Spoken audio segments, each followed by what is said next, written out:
Bonjour à toutes et à tous et bienvenue. Merci beaucoup d'être là. Tout d'abord, une petite question. Levez la main. Qui parmi vous avait déjà expérimenté avec des grands modèles de langage, par exemple avec un chatbot? Je vois que quasiment tout le monde dans la salle sait de quoi on parle. C'est parfait. C'est le sujet qu'on va aborder aujourd'hui. On va parler de comment déployer votre modèle de langage open source avec AWS et Hugging Face.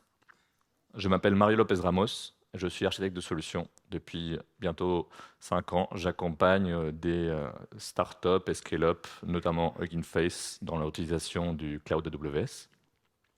Et j'ai le plaisir d'avoir avec moi aujourd'hui en co-présentateur Julien Simon, Chief Evangelist de Hugging Face. Les applications de ces grands modèles de langage, vous les connaissez déjà. C'est notamment ces assistants virtuels avec lesquels on peut échanger par chat pour leur demander de accomplir des tâches, répondre à des questions. Également, des utilisations pour extraire de l'information, par exemple avec un grand nombre de documents où on veut trouver une réponse synthétique. Ou encore, les cas d'utilisation dans le domaine de la génération de code, parce que le code, au final, ce n'est qu'un langage, et donc on peut facilement s'en servir pour en générer ou le corriger. Mais ces grands modèles de langage, comment ils marchent? C'est tout d'abord des réseaux de neurones qui sont entraînés à l'échelle avec de grandes quantités de données non annotées.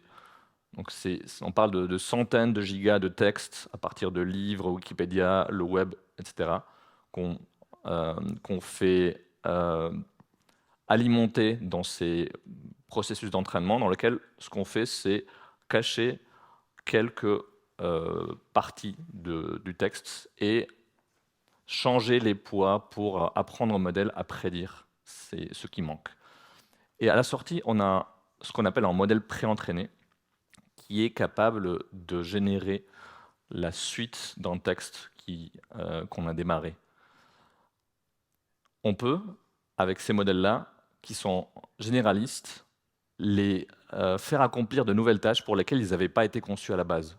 Donc on découvre qu'ils sont capables de faire des poésies, de l'arithmétique, du raisonnement, des choses pour lesquelles ils n'ont pas été entraînés à la base. C'est pour ça aussi qu'on les appelle parfois des modèles de fondation. Après la phase d'entraînement, on peut, si on veut, faire une deuxième phase qu'on appelle de fine-tuning, dans laquelle on apporte des données supplémentaires spécifiques à un domaine ou à une tâche pour affiner ce comportement.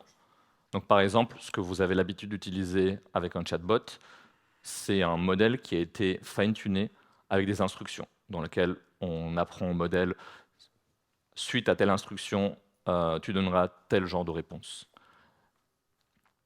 Une fois qu'on a un modèle fine-tuné, il faut qu'on vérifie s'il est utile pour la tâche que l'on veut accomplir. Donc il y a une phase d'évaluation où, avec nos propres benchmarks ou ceux qui existent publiquement, on vérifie s'il va se comporter correctement, s'il va avoir une qualité de prédiction.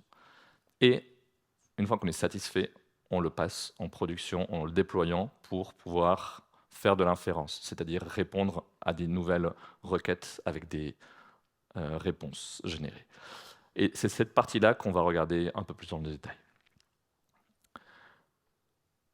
Les LLM, souvent, on les intègre au sein d'une application qui, suite à une entrée utilisateur, va en fait ajouter de l'information contextuelle comme des instructions ou l'historique de la conversation, parce que les LLM n'ont pas de mémoire, et également des résultats de recherche qui peuvent provenir de bases de données. Et c'est en combinant ça qu'on constitue un prompt,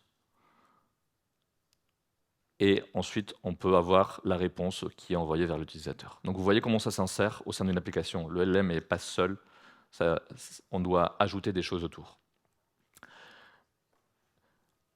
Pour pouvoir utiliser votre propre LLM, vous avez plusieurs décisions à prendre.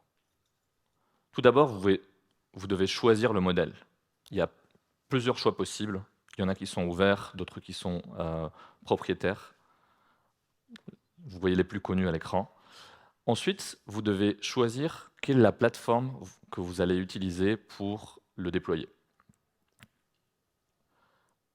Une fois qu'on a choisi la plateforme, dans certains cas, on a le choix aussi du matériel. Et ça va avoir un impact sur la performance, sur la quantité de mémoire disponible et sur les coûts.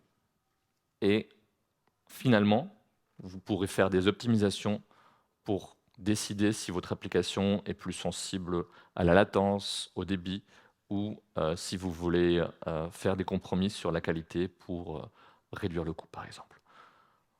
Voyons un par un chacun de ces pas. Comment choisir un modèle, tout d'abord? Il faut filtrer par modalité. Est-ce que c'est un modèle qui est fait pour générer du texte, pour générer des images? Est-ce qu'il est capable de comprendre à la fois du texte et des images? C'est ce qu'on appelle un modèle multimodal. Ensuite, c'est important de s'intéresser aux données utilisées pour l'entraînement. Est-ce que c'est un modèle qui a vu du texte en français, par exemple? Est-ce qu'il a vu du code en Java? Ça nous donnera des indications sur à quel point il sera bon pour traiter ce genre d'informations. Donc, on a récemment appris que la qualité, la quantité et la diversité des données d'entraînement, elle est très importante pour le résultat du modèle, plus que la taille en termes de paramètres. Et donc la taille, c'est le critère d'après. La taille, c'est le nombre de paramètres du réseau de neurones. Et c'est important parce que avec plus de paramètres, on a des modèles qui ont plus de capacité de raisonnement et plus de qualité dans les résultats. Mais la contrepartie, c'est qu'on a besoin de beaucoup plus de mémoire pour les stocker dans les GPU ou accélérateurs. Le critère suivant, c'est la longueur de contexte. Vous avez vu précédemment qu'on ajoute à la requête utilisateur de l'information contextuelle, parfois des résultats de recherche de bases de données sur lesquels on veut pouvoir avoir des réponses. Et donc ça se mesure en longueur de contexte. Les modèles les plus standards peuvent permettre d'avoir jusqu'à 4000 tokens, parce que c'est la mesure qui est utilisée pour les entrées et sorties de ces modèles. C'est en moyenne 3 caractères en fonction des langues. Et les plus gros modèles peuvent permettre d'avoir jusqu'à 100 000 tokens de contexte, donc permettre d'avoir beaucoup d'entrées en provenance de bases de données. Donc si vous allez vous en servir pour ça, c'est important. Et finalement, la qualité de la prédiction. Est-ce que ce modèle, lorsqu'on l'évalue, il performe bien par rapport à ce qu'on veut? Et pour ça, on trouve notamment sur le site de Hugging Face des leaderboards qui comparent différents modèles en fonction de critères de qualité différents. Finalement, le coût et aussi la licence vont avoir une importance dans ce choix. Il y a des modèles qui sont open source, vous pouvez en faire ce que vous voulez. Il y en a d'autres qui ont des licences un peu plus restrictives. Sur AWS, vous avez deux approches pour utiliser ces modèles de langage. La première, à gauche, c'est d'utiliser Amazon Bedrock. C'est la façon la plus simple de démarrer. Ça vous permet d'utiliser des modèles à travers d'une API. Vous envoyez le prompt et vous obtenez la réponse. Et vous payez à la quantité d'informations traitées. Vous avez le choix entre des modèles de plusieurs fournisseurs, notamment Anthropic, Meta, Mistral et Stability AI. Un deuxième choix, c'est de partir sur la suite d'outils pour le machine learning Amazon SageMaker et des modèles open source en provenance du hub Hugging Face. Là, vous déployez votre propre modèle. Vous pouvez partir d'une grande quantité de modèles open source disponibles pour avoir les derniers modèles ou pour avoir ceux qui correspondent le mieux à votre cas d'utilisation. Vous avez la possibilité de les personnaliser, de les adapter, fine-tuner à votre données d'entraînement à votre cas d'utilisation. Vous pouvez également ouvrir le capot et comprendre comment ça marche, changer la taille des paramètres pour la réduire et changer le curseur entre la qualité et la performance. Et vous avez une vaste communauté de gens passionnés qui s'acharnent à modifier, adapter ces modèles-là pour les rendre plus utiles pour tout le monde. Et surtout, vous pouvez avoir plus de choix sur le rapport coût-performance à l'échelle. On voit souvent que les gens commencent par expérimenter avec des API toutes prêtes dans lesquelles on peut tester des prompts. Et une fois qu'ils font les calculs sur combien est-ce que ça me coûterait de l'utiliser avec des milliers de requêtes par minute, ils se rendent compte qu'il vaut mieux partir sur un propre modèle entraîné pour leurs propres besoins. Donc, on va se concentrer sur le chemin d'utilisation de SageMaker avec Hugging Face. Vous avez de nombreuses autres sessions qui parlent de Bedrock à cette conférence. SageMaker, du coup, comment marche l'inférence avec SageMaker? SageMaker, rappelons-le, c'est une boîte à outils pour le machine learning avec plein de sous-services que l'on peut choisir d'utiliser de façon indépendante. Ici, on se concentre sur la partie inférence. Ce qu'on veut, c'est déployer un endpoint où on peut envoyer des requêtes HTTP avec le prompt et en réponse avoir le texte généré. Donc ça, c'est le mode de déploiement avec des réponses synchrones.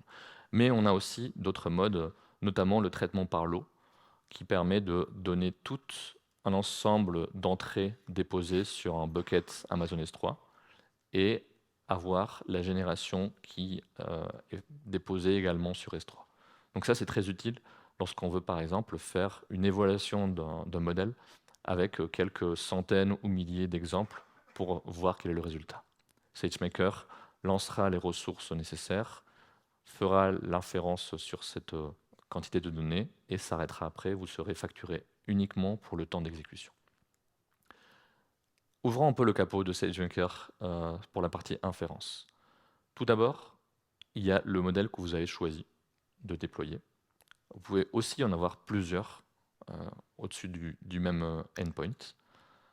SageMaker va provisionner pour vous un conteneur Docker avec toutes les dépendances, toutes les librairies. Vous n'avez pas à vous soucier de ça. Lorsque vous piochez un modèle sur le hub Hugging Face, ça va mettre un conteneur avec toutes les librairies faites par Hugging Face dedans. Et tout ça, ça va être lancé sur une infrastructure. Vous aurez le choix entre avoir une infrastructure serverless uniquement pour les modèles qui tournent sur CPU, ou sinon utiliser des GPU ou du hardware un peu plus spécifique fait par AWS. Comment marche le déploiement avec SageMaker? Il y a un volet de SageMaker qui vous facilite la vie, ça s'appelle Jumpstart. Ça ressemble à ça. Vous avez une liste de fournisseurs de modèles. Vous pouvez taper par exemple Mistral sur la barre de recherche.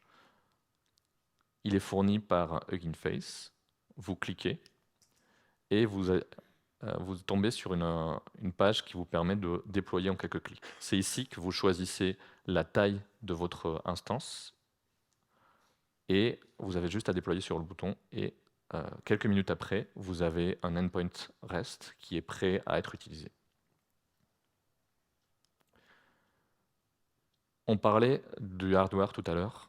AWS développe depuis quelques années des puces conçues spécifiquement pour optimiser le coût performance de l'inférence et du training. Et avec AWS Inferentia 2, qui est la deuxième version de cette puce, vous obtenez le meilleur rapport coût-performance pour les LLM et pour la génération d'images. Trainium est similaire, mais a été conçu pour l'entraînement de modèles.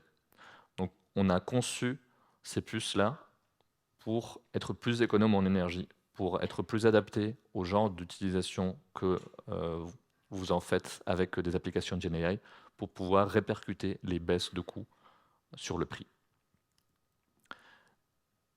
Les instances Amazon EC2 Inf2, dont vous voyez les serveurs sur votre gauche, sont dotés de puces Inferentia 2. Ça prête un peu à confusion parfois. Et c'est disponible en plusieurs tailles d'instances. La colonne qui vous intéresse sur ce tableau, c'est notamment celle de la mémoire disponible dans les puces Inferentia 2. Ça vous donne une indication de quelle taille de modèles peuvent rentrer dans les plus petites de ces instances. Et typiquement, les modèles open source les plus populaires, qui ont 7 milliards de paramètres, comme Llama 2 ou Mistral 7 milliards, ils tiennent dans la plus petite de ces instances. Et vous voyez que le coût à l'heure, il est de 0,76 $, alors que les instances EC2 comparables pour l'inférence démarrent à 1,2 $.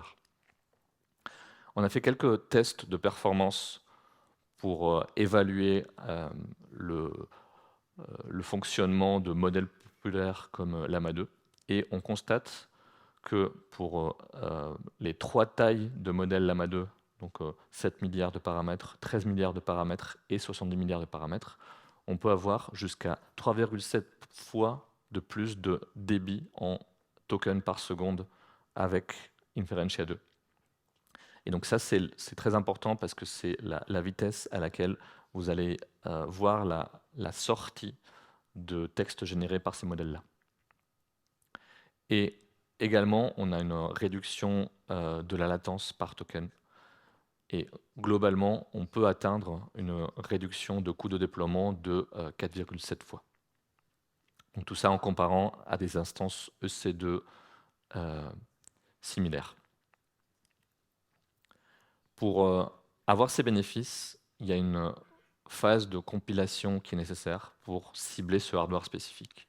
C'est normal, lorsqu'on utilise du hardware spécifique, d'avoir une phase de compilation. Ici, le SDK Neuron le fait pour vous.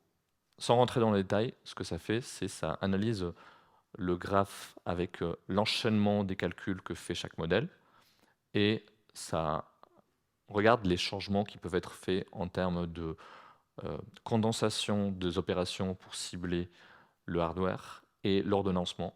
Et à la fin, vous avez un modèle qui est compilé et prêt à être déployé sur le hardware. Aujourd'hui, plus de 90% du top 100 des modèles open source sont supportés par ce hardware. Et on va voir tout à l'heure avec la démonstration comment on le fait sur un de ces modèles. C'est tout pour moi. Je vais passer maintenant la main à Julien qui va vous parler de Hugging Face AWS et vous montrer une démo. Merci beaucoup Mario. Bonjour. Non, après. C'est gentil. On vérifiera que la démo fonctionne hein, et que les dieux du Wi-Fi sont avec nous aujourd'hui. Merci encore Mario pour cette excellente introduction. Et donc dans cette deuxième partie, on va rentrer un petit peu dans les détails de Hugging Face sur AWS. Pourquoi ça a un intérêt, j'espère, pour un grand nombre de gens. Et puis évidemment, on va essayer de faire une démo pour illustrer tout ce que Mario vient de nous expliquer. Alors un mot rapide sur Hugging Face. On est une start-up de machine learning. On a été créé en 2016. Et en quelques années, on est devenu ce que j'appelle le point focal de l'IA open source. Ce qui veut dire que lorsque vous êtes un data scientist, un machine learning engineer ou simplement même un développeur qui cherche un modèle open source à intégrer dans son service, dans son application, le premier endroit où vous allez vous rendre, c'est le fameux hub Hugging Face, huggingface.co. Et comme vous l'a dit Mario tout à l'heure, plus de 500 000 modèles. Alors on a regardé juste avant la session, on est à 580, on sera peut-être à 581 à la fin. Donc 580 000 modèles, pas 580, 580 000 modèles sur étagère, pré-entraînés pour du traitement du langage naturel, de la vision artificielle, de l'audio, etc., etc. Et puis de la génération d'images, des chatbots, tout ça. Plus de 125 000 jeux de données. Pour certains qui ont été utilisés pour entraîner ces fameux modèles, pour d'autres, des datasets que vous pouvez utiliser vous-même dans vos applications. Et on a, je crois qu'on a 10 ou 11 millions de visiteurs uniques par mois, donc effectivement, pas mal de gens qui viennent piocher des modèles pour expérimenter et bâtir des applis, des services, et puis ensuite les déployer. Alors la grande question, mais que fait Hugging Face vraiment? À quoi on passe nos journées? Alors le point de départ, c'est l'open source. Hein, on va dire la conviction fondamentale des fondateurs et je pense de tous les gens qui travaillent chez Hugging Face aujourd'hui, que l'open source est la bonne façon, alors d'écrire du logiciel en général, et de construire des applications d'IA en particulier. Donc l'ensemble, comme je l'ai dit, des modèles, des datasets sont open source, restent open source, ils sont contribués par la communauté. Alors la communauté, ça va de vous et moi. Est-ce qu'il y a des gens qui ont déjà poussé des modèles sur le hub? Quelques-uns? Ouais, c'est super, bah, continuez, merci beaucoup. Voilà, donc vous et moi, jusqu'aux plus grandes entreprises de la tech, et à peu près tout le monde au milieu. Ces modèles, en tant que tels, sont intéressants, mais il faut les mettre au travail. Pour les mettre au travail, on a une collection de librairies open source que vous connaissez probablement. La plus connue, c'est la fameuse librairie Transformers, qui permet de charger les modèles, de prédire avec eux en une ligne ou deux de code, et puis, si nécessaire, de les entraîner, de les fine-tuner, etc. Datasets, diffusers, accelerate, enfin, on peut faire toute une liste comme ça. Et donc la combinaison de ces modèles et de ces librairies, c'est ce qui rend finalement l'innovation facile et accessible, y compris à des non-spécialistes. Alors, pour héberger tout ça, pour mettre tout ça en valeur, effectivement, on construit le hub sur lequel on ne cesse d'ajouter des fonctionnalités comme Spaces, qui permet d'écrire assez facilement des applications de démo, des applications web qui vont être hébergées sur notre infra, qui vont mettre en modèle les valeurs, qui vont mettre en valeur les modèles. Et si vous avez déjà joué avec des démos type Stable Diffusion, etc., c'est très probable que vous l'ayez fait sur Spaces. Et puis, cet open source-là, on le met aussi au service d'activités commerciales, puisqu'on a beaucoup de clients entreprises qui sont convaincus par l'approche open source, mais qui veulent la déployer sur des clouds, sur différents hardware ou sur des services managés développés par Hugging Face. Et donc on a, en plus de cette offre open source, on a une palette d'intégration cloud. La première, historiquement, et la première en termes de richesse, c'est évidemment celle sur AWS. Mais on fonctionne aussi avec d'autres partenaires cloud. On a des intégrations hardware avec Intel, AMD, AWS pour Trainium and Inferentia, on va en parler, etc., etc. Donc voilà, on essaye vraiment, finalement, quel que soit l'environnement technique que vous utilisez, de vous permettre de profiter de l'IA open source, des derniers modèles à jour, les plus récents, des dernières fonctionnalités dans nos librairies, de la manière la plus simple et la plus efficace en termes de coût. Alors, le partenariat avec AWS, il date de mars 2021, donc ça fait un peu plus de 3 ans maintenant. L'année dernière, on l'a étendu, on a démarré sur SageMaker, et il y a un an, on l'a étendu également aux puces, donc Trainium and Inferentia, pour que nos modèles et nos librairies fonctionnent au mieux. On est assez aligné avec AWS sur 2 choses, ce qui fait que ça marche bien. C'est premièrement la liberté de choix. On est convaincu qu'il n'y a pas un seul modèle qui va résoudre tous vos problèmes dans tous vos use cases, dans tous les langages, dans toutes les industries. Donc il faut du choix. Voilà, et on a plus d'un demi-million de modèles, donc effectivement vous devriez trouver quelque chose qui vous permet de démarrer. Et puis le deuxième point sur lequel on est très aligné, c'est la simplification. C'est que ces modèles sont extrêmement complexes. PyTorch est extrêmement complexe. L'inférence à haute performance, c'est très complexe. Le training distribué, c'est très complexe. Mais il n'y a pas de raison que ça soit compliqué à faire. Et donc, on travaille énormément sur la simplification, faire ça en quelques lignes de code, sans que vous ayez à réinventer la roue et à connecter de la plomberie pour arriver à vos fins. Donc, c'est un bon partenariat, ça marche bien et on est très content de travailler avec AWS. Alors, les 2 grandes facettes de ce partenariat, c'est l'intégration sur SageMaker. Donc, concrètement, qu'est-ce que ça veut dire? Ça veut dire que Hugging Face développe des containers, les fameux Deep Learning Containers, si vous connaissez déjà SageMaker. Donc des containers pour l'entraînement, pour l'inférence, sur CPU, sur GPU, sur Trainium, Inferentia, etc. Et on les partage avec les équipes AWS pour qu'ils soient intégrés dans SageMaker, dans le SDK SageMaker. Et c'est ce qu'on va voir dans la démo, et vous allez voir qu'en fait, vous pointez sur le modèle que vous voulez utiliser, et finalement, l'infra est managé par SageMaker, les containers sont intégrés dans SageMaker, et vous n'avez pas beaucoup de travail à faire ou de plomberie à faire pour déployer vos modèles. Donc ça, c'est vraiment le point clé. Voilà, donc vraiment en quelques lignes de code, comme vous allez le voir, on peut déployer même des modèles extrêmement complexes, extrêmement lourds, sur de l'infra managé et des containers sur étagère. La deuxième facette, plus récente, c'est la collaboration sur les chips d'AWS. Et là, l'idée, c'est effectivement déjà de vérifier que les benchmarks sont vrais. Voilà, on fait confiance, mais on vérifie. Et oui, les chiffres que vous voyez sont vrais. Nous, on les confirme. Hein, on a passé beaucoup de temps à benchmarker Inferentia, Trainium, à comparer avec des instances GPU, etc. Donc on confirme ces chiffres et parfois on voit même d'encore meilleurs résultats que ce sur quoi AWS communique. Donc c'est déjà un bon premier point. Et ensuite, le travail, c'est de dire, OK, donc ces chips sont efficaces, délivrent de la perf à un coût assez imbattable. Maintenant, comment est-ce qu'on fait en sorte que ça soit le plus simple possible à utiliser? Et donc, on développe une librairie open source qui fait partie de la librairie Optimum. Donc, Optimum chez Hugging Face, c'est toutes les librairies pour l'accélération hardware. Et on en a fait une dédiée au chip AWS qui s'appelle Optimum Neuron, puisque on l'a vu à l'instant, le SDK d'AWS pour Trainium et Inferentia s'appelle Neuron, ou Neuron si vraiment on a envie de le dire comme ça. Okay. Donc on a une librairie qui permet en quelques lignes de code de compiler les modèles pour les chips, d'adapter votre code. Si vous avez du code qui tourne sur GPU aujourd'hui, eh bien vous pouvez très facilement l'adapter grâce à nos librairies pour ces chips Trainium et Inferentia. Okay.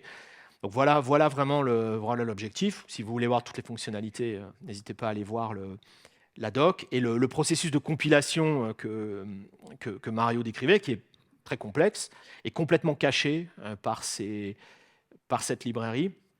Et il est caché au double sens du terme, c'est-à-dire il est caché, il est simplifié, il est abstrait, et il est littéralement caché parce qu'on a un cache de modèles compilés sur le hub qui vous évite même d'avoir à effectuer cette compilation, donc qui vous permet de déployer des modèles précompilés et donc de vous faire gagner le temps de compilation. Et on verra ça dans la démo.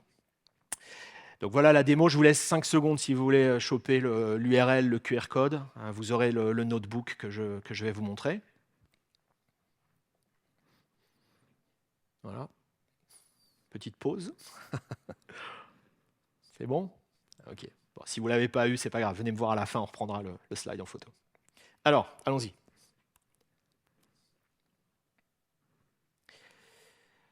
Alors, on va commencer par le commencement. On va commencer par le hub. OK. Allez, voilà. On va zoomer peut-être un petit peu. OK. Alors, imaginons qu'on ait envie de déployer un modèle, comme on l'a vu jusqu'ici. OK. Donc, alors j'en ai choisi un. On va choisir un modèle qui s'appelle Zephyr, 7 milliards, bêta. Alors Zephyr, c'est une itération de Hugging Face sur Mistral. Quand Mistral 7 milliards est sorti, bravo Mistral. Puis après, nos équipes ont regardé, on s'est dit, on peut peut-être faire un peu mieux. Donc ils ont refine-tuné Mistral sur un dataset de manière plutôt rusée, et ils ont un petit peu amélioré les performances de Mistral. Okay, mais l'architecture du modèle, ça reste un modèle Mistral. Alors si on veut le déployer, on va cliquer sur Deploy. On voit qu'on a plein de choix. Donc on pourrait le déployer sur notre service qui s'appelle Inference Endpoint, c'est de l'infra managé. D'ailleurs, vous pourriez le faire sur AWS. Okay, mais si vous voulez le déployer dans votre compte, sur votre infra AWS, vous allez choisir SageMaker. Et vous voyez qu'on vous génère le code de déploiement. Okay, donc vous n'avez même pas à écrire ce code. Vous pourriez copier-coller ce petit bout de code, mettre ça dans un notebook, bam, attendre 5 minutes, et vous avez déployé. Là, on voit qu'on déploierait sur une instance G5. Une instance G5, c'est une instance GPU avec un NVIDIA A10G. OK, très bien, pas de souci avec ça. Mais on voit qu'on pourrait aussi le faire sur Inferentia. Alors si on allait voir ça, on voit à nouveau un petit bout de code qui est assez semblable. Mais on voit que cette fois, effectivement, on va déployer sur une instance inf2 avec plusieurs accélérateurs Inferentia2. Okay, donc on va faire ça. Donc je l'ai fait déjà, hein, pour gagner du temps. Donc j'ai copié ce truc-là. Et voilà, si je vais maintenant dans mon notebook, tout le monde voit bien, c'est bon? Ou est-ce qu'il faut que je zoome? Ouais, c'est toujours bon? Ok. Dites-moi si jamais c'est trop petit.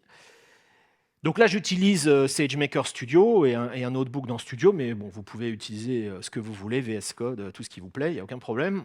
L'essentiel étant que vous ayez évidemment les credentials pour accéder à votre compte AWS. Donc, bon, on importe quelques librairies, principalement le SageMaker SDK. Alors, ici, je pourrais aller voir, d'ailleurs si je clique sur ce truc-là, je vais le voir, voilà. Donc là, je vois sur le hub le cache, Optimum Neuron Cache, donc le cache de modèles précompilés par Hugging Face et qu'on recompile régulièrement, vous voyez, avec toutes les versions de SDK, pour que vous n'ayez pas à compiler vous-même ces fameux modèles. Okay, donc ça, c'est super, c'est vraiment un gain de temps. Alors juste par simplicité, j'ai recopié les versions de Mistral, parce que Mistral et Zephyr, on l'a dit, ont la même architecture, les versions de Mistral et de Zephyr, qui sont précompilées, qui sont disponibles dans le cache. Alors on voit qu'on a un modèle batch size 1 qui tourne sur 2 cœurs Inferentia, un batch size 1 qui tourne sur 8 cœurs.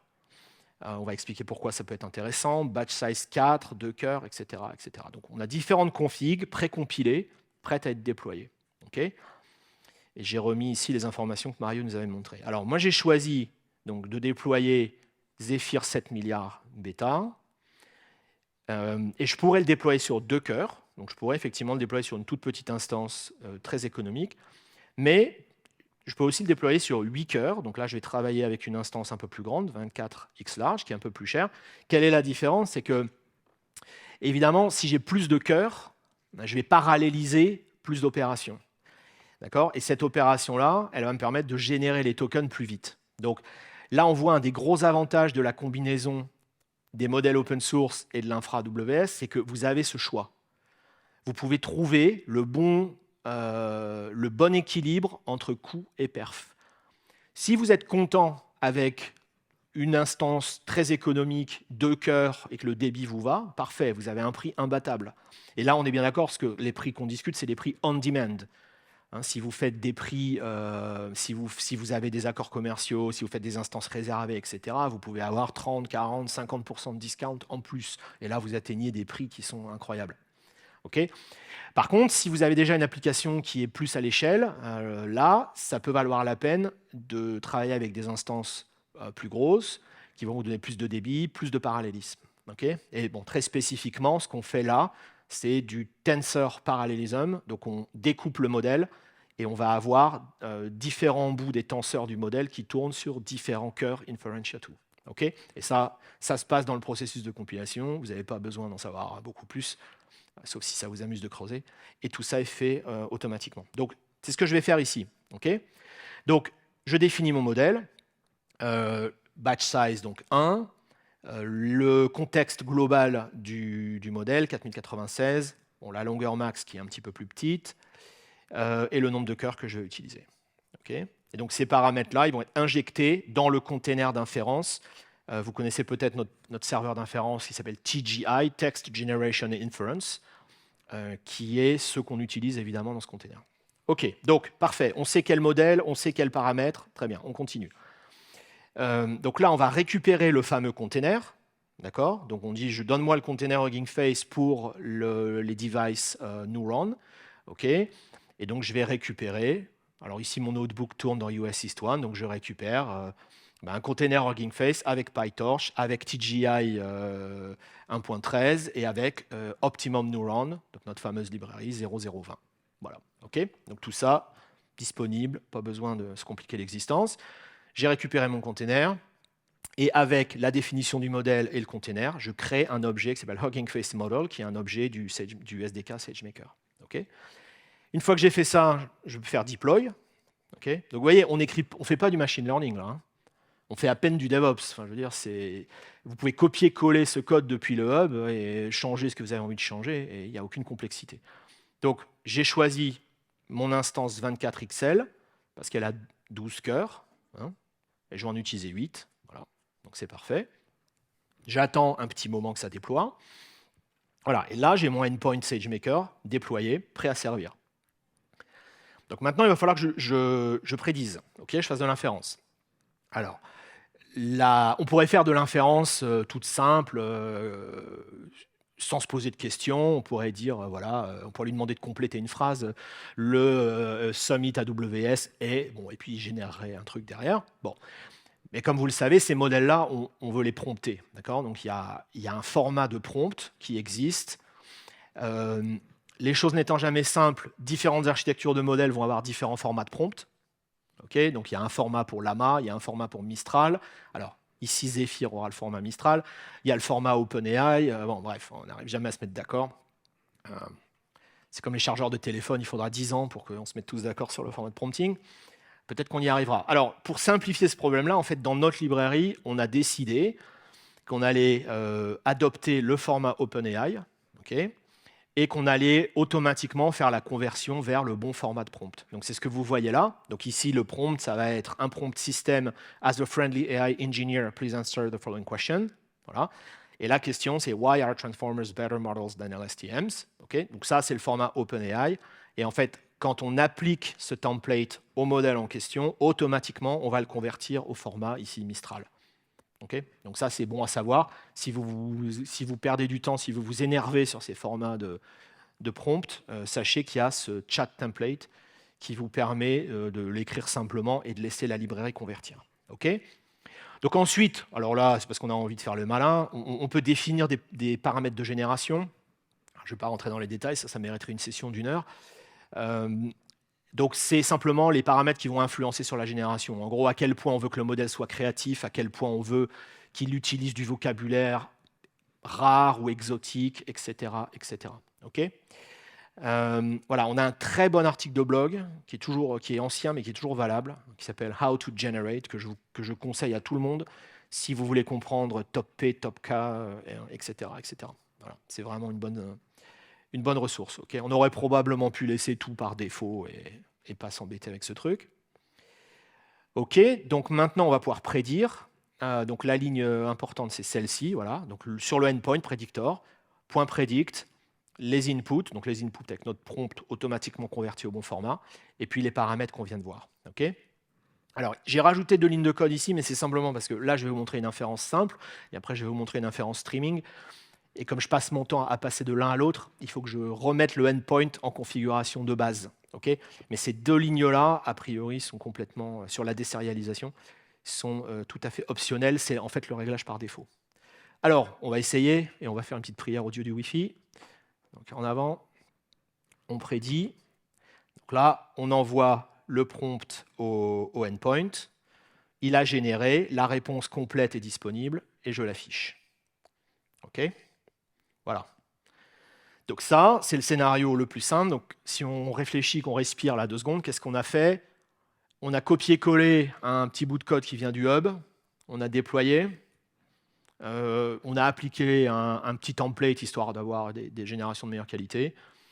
Et on prédit. Donc 3-4 lignes de code que vous êtes tout à fait invité à copier-coller, modifier, etc.